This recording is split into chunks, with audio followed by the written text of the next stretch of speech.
जी sir, आपका नाम क्या है और आप इस जिस जगह पर आए हुए हैं उसके विषय में थोड़ी संक्षिप्त जानकारी दे सकते हैं क्या? ये जैसे कि मैं आपको बता दूं कि हम लोग आए हैं आज सतधारा। यहाँ जो नाम है सतधारा है, 7 अलग अलग यहाँ जो बौद्ध स्तूप बनाए गए हैं। और यहाँ जो सतधाराओं में बात करें, यहाँ जो हम लोग आए हैं लगभग बात करें कि 28 किलोमीटर भोपाल से और 9 किलोमीटर यहाँ जो सांची है। और यहाँ की जो शोभा की बात करें बहुत ही सुंदरमय है। और यहाँ जो बौद्ध स्तूप है ये सतधारा बौद्ध स्तूप है। ये जो स्तूप है आपको बहुत ही सुंदर, बहुत ही भव्य और बहुत ही बड़ा यह बौद्ध स्तूप है। इसकी बात करें बनावट की, आप देखिए कितना सुंदर, कितना गोल और इतनी भव्यता के साथ इतना जो स्थान है पूरा आप देखेंगे कि यहाँ की जो बाउंड्री है इसकी, यहाँ भी एक देखने लायक है कि भाई कहीं ना कहीं ये अलग से इसका निर्माण किया गया। अब मैं आपको जानकारी दे दूं कि जो हम बात कर रहे हैं कि यहाँ जो हलाली सतधारा स्तूप है यह हलाली नदी के किनारे है। जैसे कि आप उस तरफ देखोगे यहाँ जो है हलाली नदी वहाँ बनी हुई है। और करीब यहाँ जो एरिया है 28 एकड़ जमीन पर यहाँ फैले हुए लगभग 29 बौद्ध स्तूपों के अलावा यहाँ 2 बौद्ध विहार हैं। ये सामने बौद्ध विहार पहला दिख रहा है और इस तरफ आपको देखने को मिलेगा सम्राट अशोक कालीन बताए जाते हैं। इनमें से कुछ स्तूप आधे अधूरे हैं और इनमें कुछ स्तूप अच्छी तरह से बने हुए हैं। जैसे ये जो स्तूप है यहाँ पूर्ण तरीके से बना हुआ है।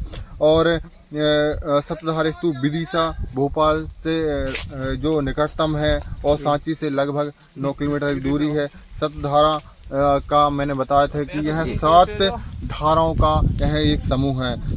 यहाँ बने स्तूप लगभग 2500 साल पुराने हैं। आप देखिए जो समकालीन था सम्राट अशोक कालीन के समकालीन थे उस समय के यहाँ बौद्ध स्तूप बना हुआ है। और अपने को यहाँ जो भव्य स्तूप देखने को मिल रहा है लगभग 13 मीटर तक ऊंचे हैं। आप देखिए ये जो स्तूप है यहाँ 13 मीटर यहाँ जो ऊंचा है। यह हजारों साल पुराने होने के जर्जर हो चुके हैं। कुछ जो स्तूप हैं जर्जर हो चुके हैं। और यहाँ जबकि कहीं के जीर्णोद्धार के जरिए पुनर्जीवित किया जा रहा है। कहीं जो बिखरे हैं भाई कहीं ना कहीं उनको संभाला जा रहा है। और 4 से यहाँ करीब हम बात करें 4 से 7 ईस्वी पुरानी बुद्ध की रॉक पेंटिंग भी यहाँ आपको मिलेगी। यहाँ चारों ओर जंगल हरियाली आपको छाए मिलेगी। आप देखेंगे जब भव्यता आपको यहाँ देखने को मिलेगी। यहाँ चारों तरफ नक्काशी शैलखंड के जो स्तूप के भाग हैं बिखरे पड़े हुए हैं।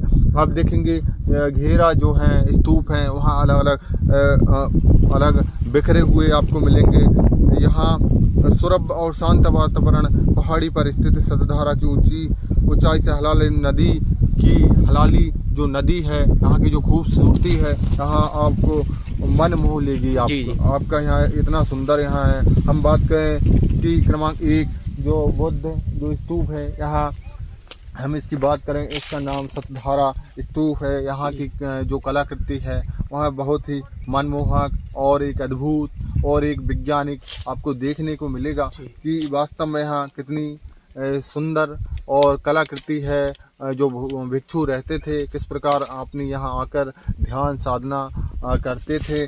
और मुख्य स्तूप का निर्माण सम्राट जो बात करें जो मुख्य स्तूप है इसका जो निर्माण है अशोक के काल में 3वीं सदा ईस्वी पूर्व में बड़े ईंटों से बनाया गया। जो सम्राट अशोक ने हम 84,000 बौद्ध स्तूप की बात करते हैं तो उन्हीं के तहत ये जो बौद्ध स्तूप है यहाँ भी एक बनाया गया। उनमें से ये एक स्तूप ये भी है। ये स्तूप है और सांची में और भी आपको देखने को मिलेगा। तो 400 वर्ष पश्चात ऊपर पत्थरों से मढ़ गया जो अब तक नहीं रहा। यहाँ ऊपर एक और मढ़ा गया था लेकिन अब यहाँ देखने को नहीं मिलेगा आपको। अब नहीं रहा। खुदाई मिट्टी के पात्रों में टुकड़े मिले हैं जिनको 500 से 200 वर्ष ईसा पूर्व माना गया है। बुद्ध शैल चित्र मिले हैं जिन्हें 4वीं से 7वीं सदी के बीच समझा गया है। अब आगे की ओर आपको मैं जानकारी साझा कर दूं इस स्थान की कि कई स्तूप हैं जिनके मौर्य कालीन माना जाता है। मौर्य जो समकालीन थे, मौर्य का जब समय आया तो इन स्तूपों में स्तूप क्रमांक 1 से सबसे ज़्यादा आकर्षित करता है, क्योंकि जो बुद्ध जो स्तूप है बहुत ही आकर्षक भव्य और बहुत ही बड़ा बना हुआ है, कालीन और ईंटों से निर्मित। यहाँ जो पत्थर की ईंटें हैं यह बना हुआ है, और स्तूप अपने रंग के कारण दूसरे दिखा, क्योंकि यहाँ जो स्तूप की हम बात करें इसका जो रंग है यहाँ लाल है थोड़ा सा। अब जी हाँ, लाल लाल तो थोड़ा क्या है यहाँ बहुत ही मनमोहन और बहुत दूर से भी यहाँ स्पष्ट रूप से हमें दिखाई दे जाता है। गहरे भूरे रंग के स्तूप के आधार के चारों ओर व्यापक परिक्रमा पथ है। हम दिखाएंगे कि यहाँ एक पथ भी बना हुआ है, आप इसके एक परिक्रमा भी ले सकते हैं बौद्ध स्तूप की। और जी मतलब इसके राउंड में अपन घूम सकते हैं। बिल्कुल बिल्कुल। प्राकृतिक सौंदर्य के बीच स्तूप का भ्रमण करना वास्तव में आप आएंगे बहुत ही सुंदर और मनमोहक लगेगा।